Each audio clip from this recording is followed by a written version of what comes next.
Charles I was monarch of the three kingdoms of England, Scotland, and Ireland from the 27th of March 1625 until his execution in 1649. Charles was the second son of King James VI of Scotland, but after his father inherited the English throne in 1603, he moved to England, where he spent much of the rest of his life. He became heir apparent to the English, Irish and Scottish thrones on the death of his elder brother, Henry Frederick, Prince of Wales, in 1612. An unsuccessful and unpopular attempt to marry him to the Spanish Habsburg Princess Maria Anna culminated in an 8-month visit to Spain. In 1623 that demonstrated the futility of the marriage negotiation. 2 years later, he married the Bourbon Princess Henrietta Maria of France instead. After his succession, Charles quarrelled with the Parliament of England, which sought to curb his royal prerogative. Charles believed in a divine right of kings and thought he could govern according to his own conscience. Many of his subjects opposed his policies, in particular the levying of taxes without parliamentary consent, and perceived his actions as those of a tyrannical absolute monarch. His religious policies, coupled with his marriage to a Roman Catholic, generated the antipathy and mistrust of reformed groups such as the Puritans and Calvinists, who thought his views too Catholic. He supported high church ecclesiastics, such as Richard Montague and William Laud, and failed to aid Protestant forces successfully during the 30 Years' War. His attempts to force the Church of Scotland to adopt high Anglican practices led to the Bishops' Wars, strengthened the position of the English and Scottish parliaments and helped precipitate his own downfall. From 1642, Charles fought the armies of the English and Scottish parliaments in the English Civil War. After his defeat in 1645, he surrendered to a Scottish force that eventually handed him over to the English Parliament. Charles refused to accept his captors' demands for a constitutional monarchy, and temporarily escaped captivity in November 1647.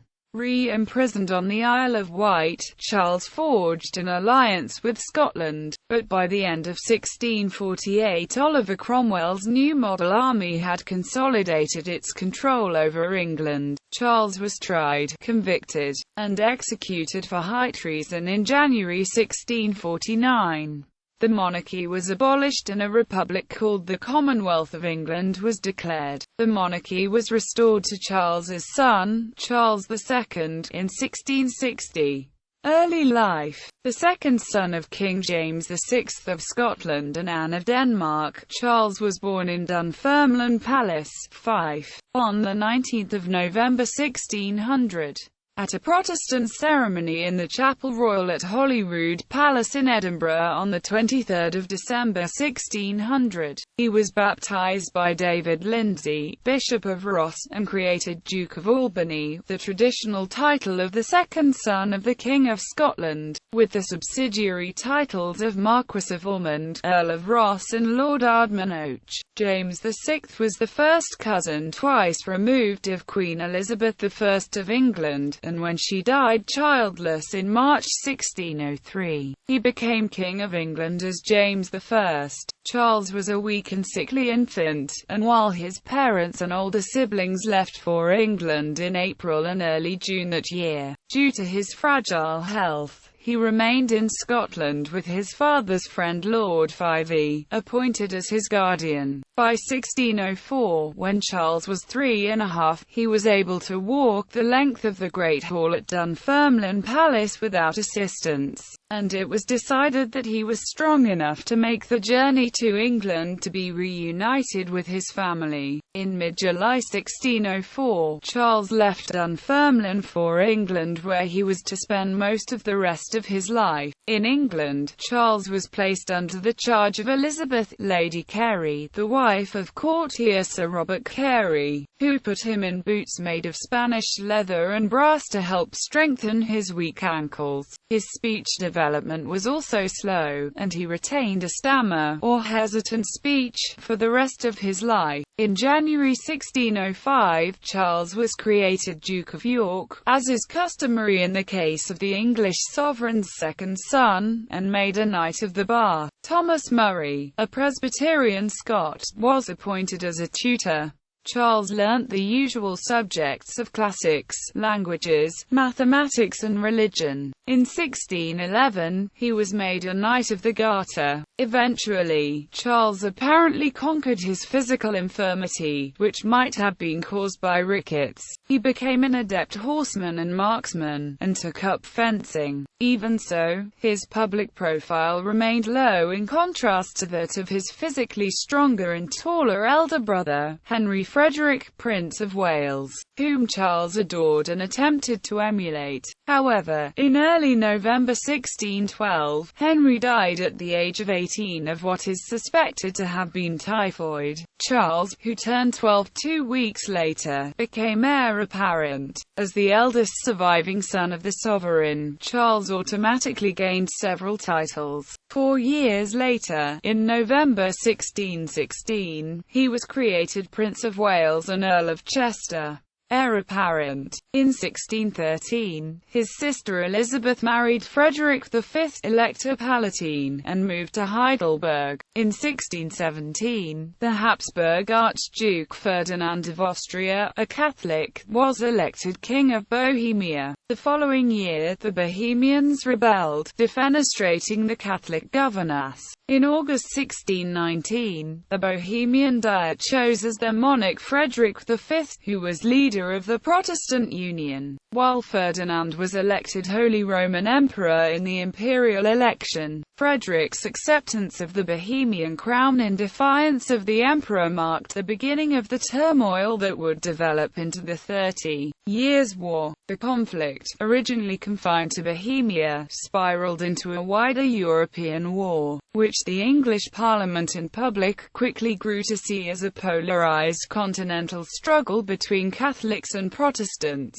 In 1620, Charles's brother-in-law, Frederick V, was defeated at the Battle of White Mountain near Prague, and his hereditary lands in the Electoral Palatinate were invaded by a Habsburg force from the Spanish Netherlands. James, however, had been seeking marriage between the new Prince of Wales and Ferdinand's niece, Habsburg Princess Maria Anna of Spain, and began to see the Spanish match as a possible diplomatic means of achieving peace in Europe. Unfortunately for James, negotiation with Spain proved generally unpopular, both with the public and with James's court. The English Parliament was actively hostile towards Spain and Catholicism, and thus, when called by James in 1621, the members hoped for an enforcement of recusancy laws, a naval campaign against Spain, and a Protestant marriage for the Prince of Wales. James, as Lord Chancellor, Francis Bacon, was impeached before the House of Lords for corruption. The impeachment was the first since 1459 without the King's official sanction in the form of a Bill of Attainder. The incident set an important precedent, as the process of impeachment would later be used against Charles and his supporters,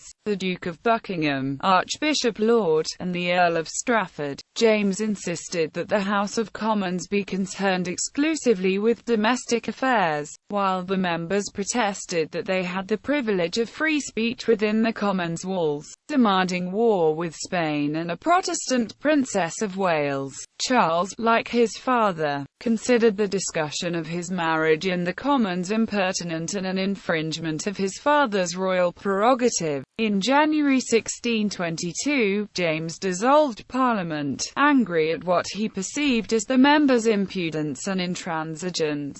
Charles and the Duke of Buckingham, James's favourite and a man who had great influence over the prince, travelled incognito to Spain in February 1623 to try to reach agreement on the long-pending Spanish match. In the end, however, the trip was an embarrassing failure. The Infanta thought Charles was little more than an infidel, and the Spanish at first demanded that he convert to Roman Catholicism as a condition of the match. The Spanish insisted insisted on toleration of Catholics in England and the repeal of the penal laws, which Charles knew would never be agreed by Parliament, and that the Infanta remain in Spain for a year after any wedding to ensure that England complied with all the terms of the treaty. A personal quarrel erupted between Buckingham and the Count of Olivares, the Spanish chief minister, and Sir Charles conducted the ultimately futile negotiations personally. When Charles returned to London in October, without a bride and to a rapturous and relieved public welcome, he and Buckingham pushed a reluctant King James to declare war on Spain. With the encouragement of his Protestant advisers,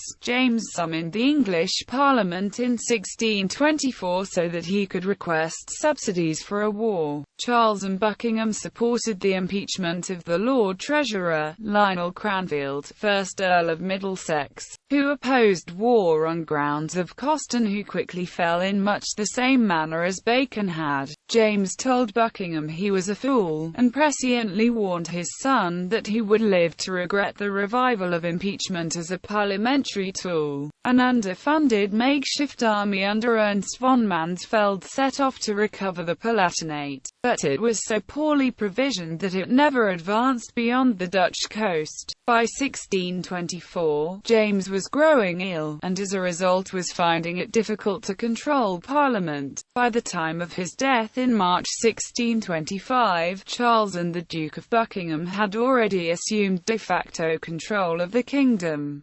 Early reign. With the failure of the Spanish match, Charles and Buckingham turned their attention to France. On 1 May 1625, Charles was married by proxy to the 15-year-old French princess Henrietta Maria in front of the doors of the Notre Dame de Paris.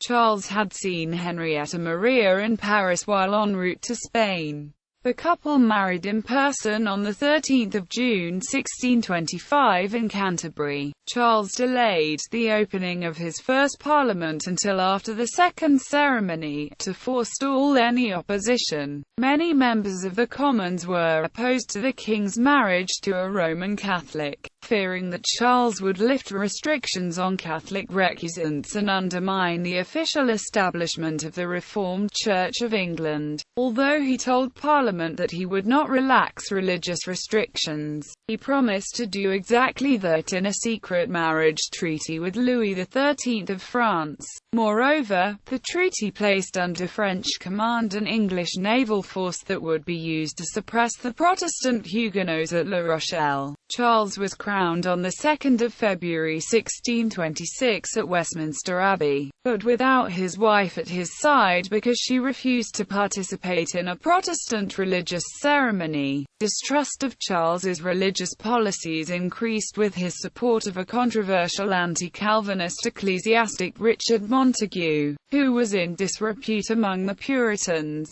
In his pamphlet A New Gag for an Old Goose, a reply to the Catholic pamphlet A New Gag for the New Gospel, Montague argued against Calvinist predestination, the doctrine that salvation and damnation were preordained by God. Anti-Calvinists, known as Arminians, believed that human beings could influence their own fate through the exercise of free will. Arminian divines had been one of the few sources of support for Charles's proposed Spanish marriage. With the support of King James, Montague produced another pamphlet, entitled Appello Caesarem, in 1625, shortly after the old king's death and Charles's accession. To protect Montague from the stricture of Puritan members of Parliament, Charles made the cleric one of his royal chaplains, increasing many Puritans' suspicions that Charles favoured Arminianism as a clandestine attempt to aid the resurgence of Catholicism, rather than direct involvement in the European land war. The English Parliament preferred a relatively inexpensive naval attack on Spanish colonies in the New World, hoping for the capture of the Spanish treasure fleets.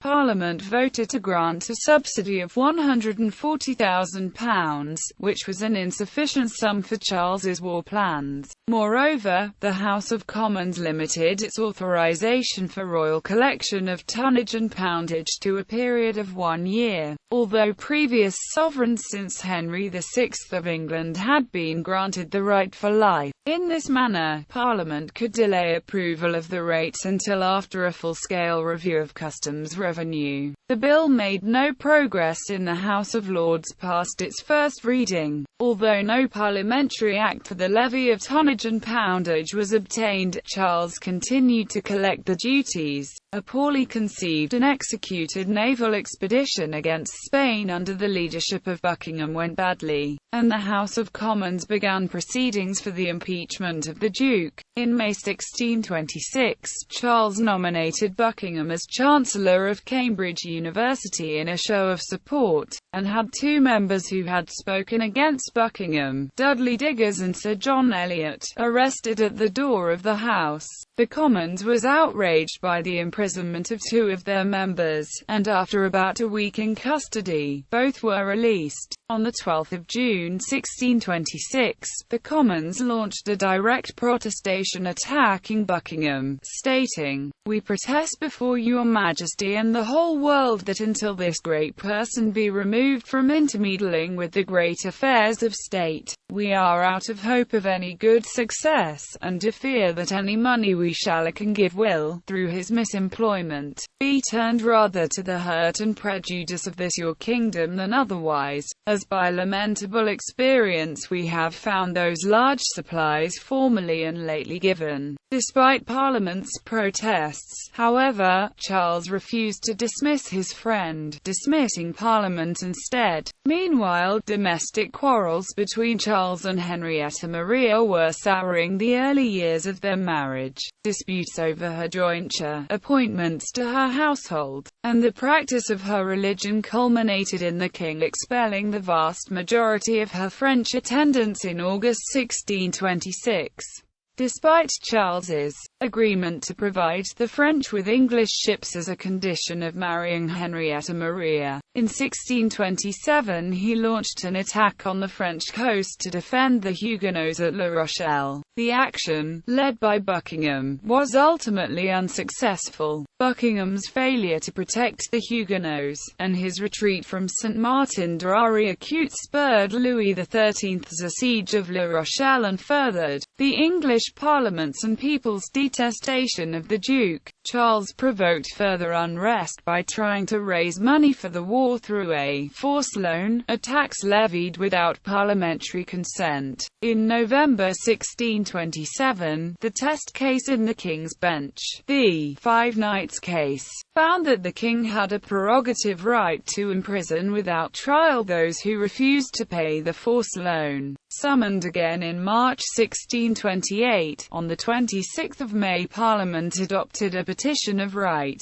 calling upon the king to acknowledge that he could not levy taxes without Parliament's consent, not impose martial law on civilians, not imprison them without due process, and not quarter troops in their homes. Charles assented to the petition on 7 June, but by the end of the month he had prorogued Parliament and reasserted his right to collect customs duties without authorization from Parliament. On 23 August 1628, Buckingham was assassinated. Charles was deeply distressed. According to Edward Hyde, 1st Earl of Clarendon, he threw himself upon his bed, lamenting with much passion and with abundance of tears. He remained grieving in his room for 2 days. In contrast, the public rejoiced at Buckingham's death, which accentuated the gulf between the court and the nation, and between the Crown and the Commons. Although the death of Buckingham effectively ended the war with Spain and eliminated his leadership as an issue, it did not end the conflicts between Charles and Parliament. It did, however, coincide with an improvement in Charles's relationship with his wife, and by November 1628, their old quarrels were at an end. Perhaps Charles's emotional ties were transferred from Buckingham to Henrietta Maria. She became pregnant for the first time, and the bond between them grew ever stronger. Together, they embodied an image of virtue and family life, and their court became a model of formality and morality.